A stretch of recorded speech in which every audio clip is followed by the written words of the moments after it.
राधे राधे जी। कैसे हैं आप सब? आशा है स्वस्थ ही होंगे, सब अच्छे होंगे। भक्ति फॉर ऑल चैनल में शशि शर्मा आप सभी का हार्दिक स्वागत करती है।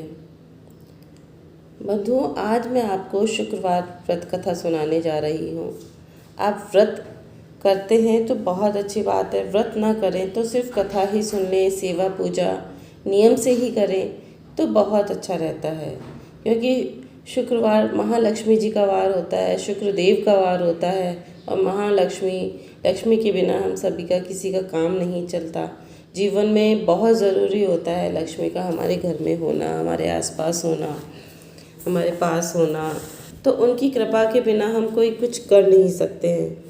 जैसे जीवन में पैसा सब कुछ नहीं है पर बहुत कुछ है, तो पैसे के बिना, लक्ष्मी जी के बिना हमारा कोई कार्य नहीं हो सकता। इसलिए आज मैं आपको एक छोटी सी कथा लेके आई हूँ आपके लिए, जो शुक्रदेव की कथा है। तो आप उसको ध्यान से सुनिएगा और अपने जीवन में धारण करने की कोशिश कीजिएगा। और मेरे चैनल को अगर आपने लाइक नहीं किया है तो सबसे पहले लाइक कर दीजिए, सब्सक्राइब कर लीजिए और शेयर कर दीजिए, जिससे क्या है कि मुझे भी अच्छा लगेगा। और जय माता दी, जय माँ लक्ष्मी करके कमेंट करिएगा, ठीक है। तो आइए हम सुनते हैं कि एक सास और बहू थी, साथ ही रहते थे परिवार में। सास क्या है, शुक्र भगवान की सेवा पूजा करती थी। भगवान को एक मंदिर में काले में बिठा रखा था। एक दिन सास का नित्य नियम था कि वह सुबह रोज उठती, बहू सो के नहीं उठती थी, उससे पहले सास उठ जाती और सुबह सबसे पहले अपने शुक्रदेव की सेवा पूजा करती, उनके दीपक जलाती, जो भी होता है सब करती थी। पूजा में हम जानते ही हैं कि क्या क्या होता है। तो एक दिन सास को तीर्थ जाने की इच्छा हुई तो उन्होंने बहू से कहा कि बहू से बोली कि मैं तो तीर्थ यात्रा पर जा रही हूँ, तू रोज़ सुबह जल्दी उठना और मेरे शुक्र भगवान की सेवा पूजा करना, नियम से उनकी सेवा करना, दीपक जलाना, सुबह शाम सब ध्यान रखना। ठीक, बहू ने कहा ठीक है माँ जी, आप चले जाइए, मैं सब कर लूँगी। सास तो चली गई।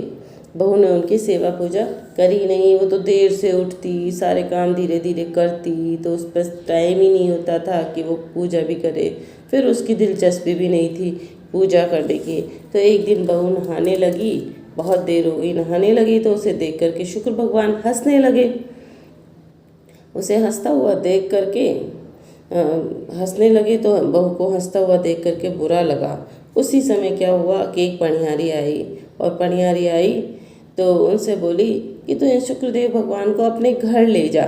वो बोली मैं कैसे ले जाऊँ, क्यों ले जाऊँ, कि ये मुझे देख करके हंसते हैं। तो उन्होंने कहा नहीं नहीं, मैं अपने घर नहीं ले जा सकती। तो पनियारी ने कहा मैं कैसे ले जाऊँ, मेरे घर में भी तो बहू बेटियाँ हैं। तो वो बोली ऐसा है, मैं इन्हें लेके तो नहीं जाऊंगी, पर तुम कहो तो एक खड्डा खोद करके दबा देती हूँ। सो बहू बोले ठीक है, ऐसा ही कर ले, मैं तो नहीं ले जाऊंगी, तुम कहो खड्डा खोद के बाहर दबा दूँ। पनियारी ने ऐसे कहा, लेकिन नहीं, हाँ वो तैयार हो गई। बहू ने कहा ठीक है, गाड़ दो इनको मिट्टी में, खड्डा खोद करके गाड़ दो। पनियारी ने लिया और जा कर के घर के पीछे एक खड्डा खोदा और उसके अंदर गाड़ दिया, उनको दबा दिया। अब क्या हुआ कि बहू के घर धीरे धीरे धन खत्म होने लग गया, सारा धन गायब हो गया। उसके घर चोरी भी हो गई, सब सामान चुरा ले गए। अब उसका बेटा दुखी होने लगा कि जब से माँ गई है तब से हमारे घर में तो अन्न धन ही चला गया, खाने के लाले बढ़ गए, पता नहीं क्या हुआ। तो बहू ने कहा कि जब से तुम्हारी माँ यात्रा पर गई हैं वो ही ले गई होंगी सारा धन, कुछ चोर चुरा ले गए, कुछ तुम्हारी माँ ले गई, अब मैं क्या करूँ। कुछ दिन माँ घर वापस आई। कुछ दिन बाद में जब उनकी माँ आई तो घर के हालात देख कर के बड़ी दुखी हुई, बोला कि ये क्या हुआ। तो बेटा रोने लगा। बेटा बोला माँ जब से आप गई हो हमारा तो घर का सारा धन कहाँ गया, क्या तुम ले गई थी। माँ ने कहा बेटा मुझे तो जितना तुम लोगों ने दिया वही ले गई थी, मुझे तो पता ही नहीं धन कहाँ गया। इतना कह कर के माँ भी रोने लगी और फिर गई अपने शुक्रदेव भगवान के आले की तरफ गई। उसने देखा इतना, माँ बोली शुक्र भगवान को देखने लगी तो आले में मूर्ति ही नहीं। उसने बहू से पूछा तो बहू ने कहा वो मुझे देख देख कर हंसते थे, सो मैंने तो पनिहारी को दे दिया। भागी भागी माँ पनिहारी के घर गई। पनिहारी के घर गई तो पनिहारी ने पूछा तो उसने कहा मैंने तो आपके बगीचे में ही गाड़ दिया, क्योंकि मैं क्यों लेके आती, मेरे घर में भी तो बहू बेटियाँ हैं, उन्हें देखकर वो हंसते तो। ऐसे कहकर पनिहारी ने कहा। माँ आई भागी भागी। सास ने वहाँ पर खड्डा खोदा, खड्डे में से उस मूर्ति को वापस निकाला, उन्हें नहलाया धुलाया, उनकी सेवा पूजा करी, उन्हें वापस उस स्थान पर बिठाया। धीरे धीरे धीरे धीरे उनके घर में वापस वो धन आ गया।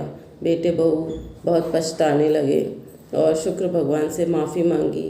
बेटे ने, बहू ने शुक्र भगवान की पूजा शुरू कर दी और पूजा करने लगे, जिससे उनके घर में वापस से सभी प्रकार के सुख हो गए। हे शुक्र भगवान, जैसी कृपा सास पर करी वैसी सब पर करना।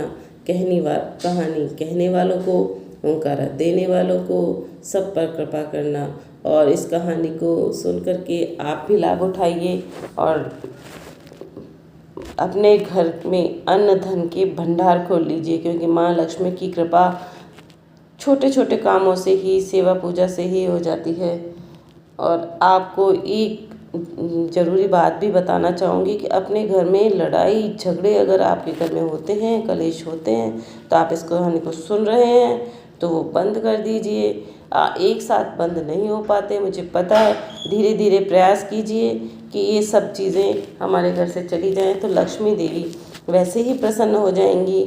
आप सेवा पूजा नियम तो आपको करने ही पड़ेंगे और सबका सम्मान आपको करना ही पड़ेगा। तो अपने बड़ों का सम्मान कीजिए, बच्चों का भी सम्मान कीजिए, उसी से आपके घर में अन्न धन के भंडार भरेंगे।